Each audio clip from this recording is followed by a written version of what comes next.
Hello વિદ્યાર્થી મિત્રો, સ્વાગત છે તમારું મારી આ YouTube ચેનલમાં। આજે આપણે આ વિડિયોમાં ભણવાના છીએ ધોરણ 7 વિષય ગણિત પ્રકરણ 2 જેનું નામ છે અપૂર્ણાંક અને દશાંશ સંખ્યાઓ। સ્વાધ્યાય 2.1 નો દાખલા નંબર 7 આપણે આ વિડિયોમાં જોવાના છીએ। જો તમે અમારી ચેનલમાં નવા હો તો સૌપ્રથમ મારી ચેનલને સબસ્ક્રાઇબ કરી દો જેથી તમને આવનારા વિડિયોનો લાભ મળી શકે। જોઈશું હવે આપણે દાખલા નંબર 7 શોધો। અહીંયા આપણને એ આપેલો છે 2.3 અને 4.2 બંનેના 1/2 આપણે શોધવાના છે, એટલે કે બંનેના અડધા આપણે શોધવાના છે। અહીંયા આપણને બંને કેવા આપેલા છે? મિશ્ર અપૂર્ણાંક આપેલા છે। આપણે તેને પહેલા શું કરીશું? સાદા અપૂર્ણાંકમાં ફેરવીશું। 2.3 ને સાદા અપૂર્ણાંકમાં ફેરવતા 2.3 બરાબર। હવે આને આપણે સાદા અપૂર્ણાંકમાં ફેરવો તો શું કરીશું? આ બંનેનો ગુણાકાર કરીશું। 4 દુ 8, એમાં કેટલા ઉમેરવાના? 3, 8 ના 3 11, ભાગાકારમાં કેટલા? 4। આ આપણો સાદો અપૂર્ણાંક મળી ગયો। હવે આપણે આના કેટલા શોધવાના? 1/2, એટલે કે અડધા આપણે શોધવાના। તો 11/4 ના 1/2, 11/4 ના 1/2। તો આપણે જોઈશું હવે 11/4 ગુણ્યા નાની જગ્યાએ શું કરવાનું?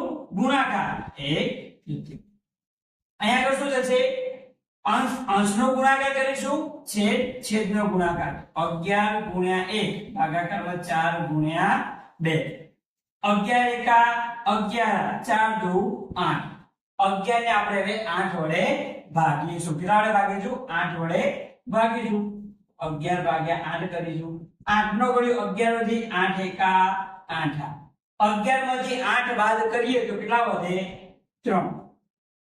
તો અહીંયા આગળથી જવાબ આવ્યો આપણે લખીશું વચ્ચે, જે શેષ વધે લખીશું ઉપર, ત્યારબાદ જેના વડે ભાગ્યા લખીશું નીચે। તો આપણો જવાબ મળ્યો આપણને 1.3 અઠમાંશ। 2.3 ના અડધા કેટલા થાય? તો 1.3 અઠમાંશ થશે।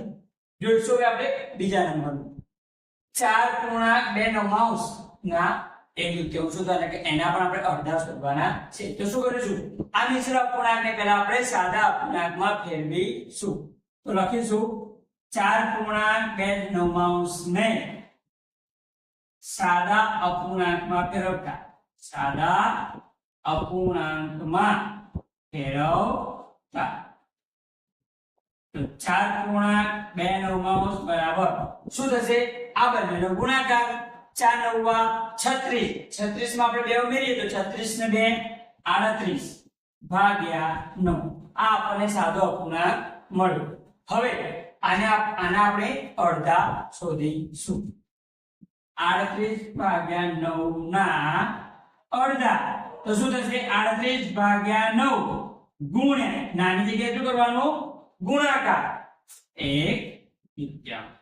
ઉપરના બેનો ગુણાકાર 38 ભાગ્યા 9 ગુણ્યા 2 કેટલા થાય?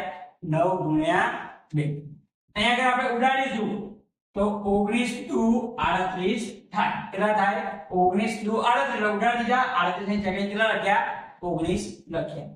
હવે વધીશું 19 ગુણ્યા 1, 19 એકા 19, ભાગાકારમાં 9। હવે 19 ને આપણે કેટલા વડે ભાગીશું? 9 વડે ભાગીશું।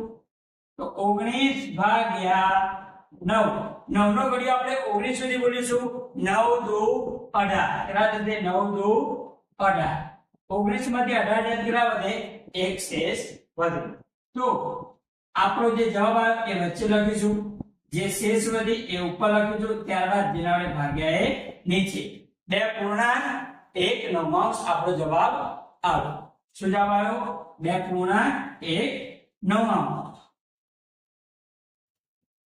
જોઈશું હવે આપણે આગળ બી 3.5 અને 9.2 આ બંનેના 5 અઠમાંશ આપણે શોધવાના છે.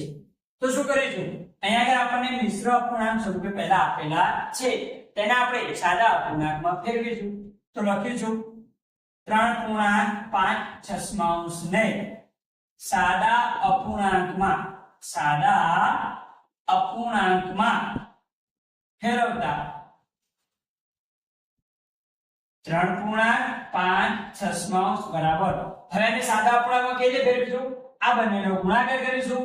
3 છંગ 18, 18 માં કેટલા ઉમેરવાના 5, 18 ને 5 23, ભાગાકારમાં કેટલા 6. આ આપણને સાદો અપૂર્ણાંક મળ્યો. હવે આનો આપણે 5 અઠમાંશ શોધીશું.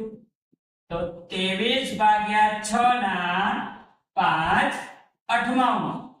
તો શું કરીશું, હવે 23/6 નાની જગ્યાએ ગુણાકાર 5 અઠમાંશ.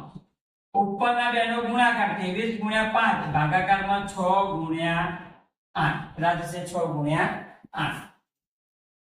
23 ને આપણે 5 વડે ગુણીએ તો 20 પંચા 100 થશે અને 5 તારી 15, 115 થશે. 23 પંચા કેટલા થશે 115. 8 છંગ 48, કેટલા થશે 48. હવે આપણે શું કરીશું, તો 115 ને 48 વડે ભાગીશું. શું કરીશું, 115 ને આપણે 48 વડે ભાગીશું. 48 નો ઘડિયો આપણે કેટલા સુધી બોલીશું, 115 સુધી. કેટલા સુધી બોલીશું, 115 સુધી. 48 2 કેટલા થાય 96, કેટલા થશે 48 2 96. બાદબાકી કરીએ 115 માંથી આપણે 96 બાદ કરીએ તો કેટલા આવશે 19 વધે. કેટલા વધે 19 વધશે.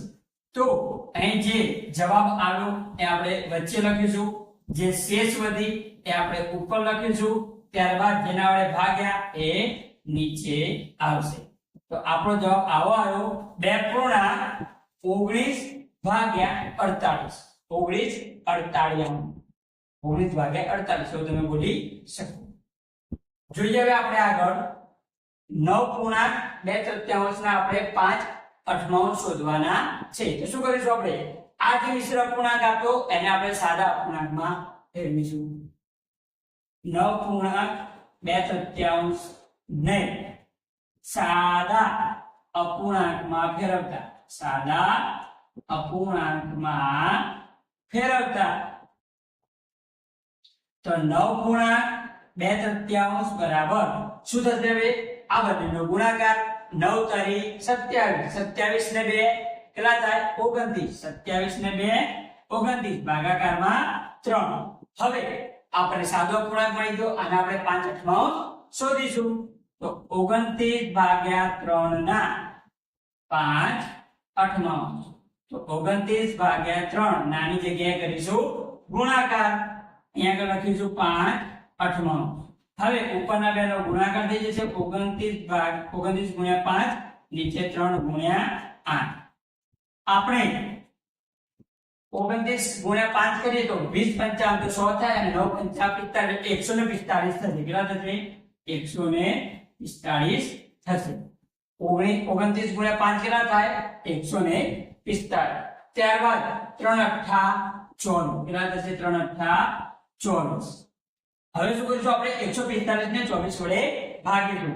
તો 145/24 કેટલા થશે 145/24. 24 નો ઘડિયો આપણે 145 સુધી બોલીશું. 24 છંગ 144 થશે. 24 છંગ કેટલા થાય 144. તો 145 માંથી 144 કેટલા વધે 1. તો અહીંયા આગળ જે જવાબ આવ્યો વચ્ચે લખીશું, જે શેષ વધી એ ઉપર લખીશું, ત્યારબાદ 24 રહે ક્યાં લખીશું નીચે. તો આપણો જવાબ આવ્યો 6.124.